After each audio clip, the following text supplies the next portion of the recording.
Let me just ask you a question before this video begins.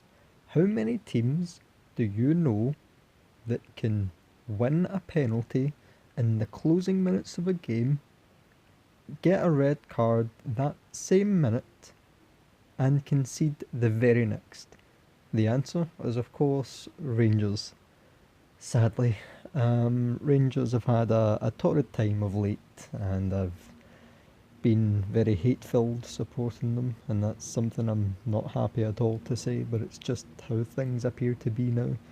And there was a lot of hype leading up to this game, and it was all about Pedro Caixinha's team showing that they're really behind him and that they support him all the way, and they'll really put in a fight here after the torrid performance at Motherwell.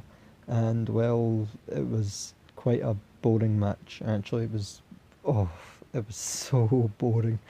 And if somebody, it wasn't on television, so if somebody was, getting results from Google or an application, thank yourself, because it was such a boring game to watch. And oh, it was like if you baked a cake and you went out and got all your stuff for the cake, put it all in, mixed it all together, and put it into the oven, waited for it to go, and when you pulled it out, you got a nice knife, took yourself a slice, and pulled it, put it into your mouth, started chewing, and realised that the milk was off. It was watching 90 minutes hopeful, and only to have it thrown back in your face and leaving a sour taste in your mouth. So, tactics for this game, it didn't even appear that there were any, because we couldn't string two passes together.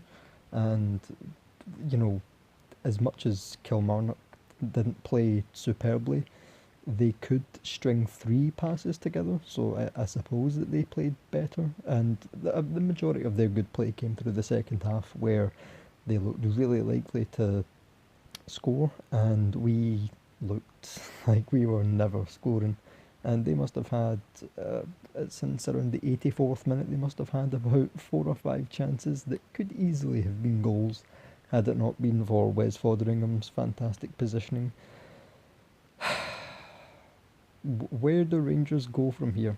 I really wonder, because over the course of the past few weeks or months, I would suppose, I've been backing Pedro and saying, he'll turn it around. It's just, dodgy decisions, or, players have not been playing as good as they could be playing, or, making excuses basically. And that's the point of this. When are we going to stop making excuses?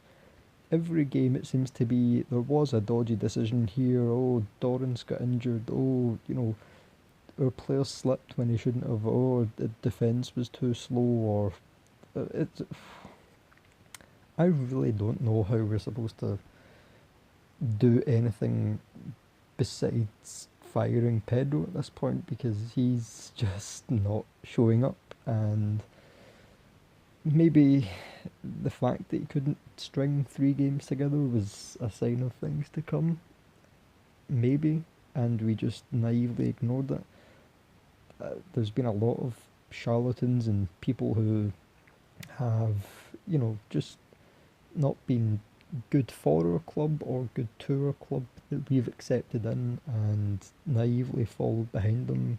I guess not so naively, it's just very loyal support, but there comes a point where you have to say, no, this is enough, let's just get someone else in. The problem that I can see is, I'm pretty sure Pedro is locked in on a 2 or 3 year deal, and that would mean a release clause would be in place or has been negotiated, and it's doubtful whether our board have the money. Now, I'm not saying Dave King's penniless, as the news keeps saying. He's clearly far from it if he's willing to put money into Rangers, which is basically a loss business at this point. You'd have to be absolutely stupid to invest in Rangers. But he does it, and I'll be eternally thankful for him. Whether he's willing to dig in and put the money forward to get rid of Pedro and bring someone new in, I don't know. And the further question is, who do you bring in? There's a lot of people I wouldn't like to see McLeish because I'm very young, but the part of the McLeish era that I remember was him having a horrible season and finishing behind Hearts, and yeah, that wasn't a fun time. But it's more fun than watching Rangers is now, to be honest.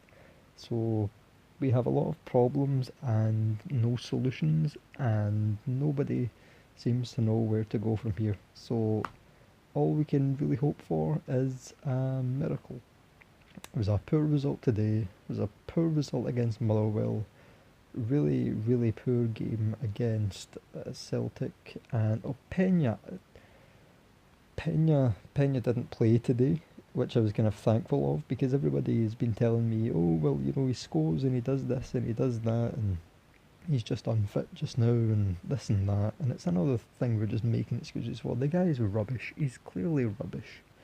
If you can't see that Pena's rubbish, then there's something wrong with you because he he he has no first touch. His first touch is as bad as Kenny Miller's, and oh, it's just gonna get worse and worse if we can't admit our mistakes. And I wonder when the time will come where we have, admitted our mistakes and moved on. I'm always eternally hopeful, maybe stupidly hopeful, that Rangers will one day win the league, but with results like this, and it seems like progress is always in the mud. Uh, it's starting to look unlikely. I'm not giving up hope by any means, but it does look unlikely. Um, uh, anyway, point of this video was very poor result, and I sure hope that after Christmas, Pedro is not our manager and we've replaced him with someone more apt to managing in Scotland.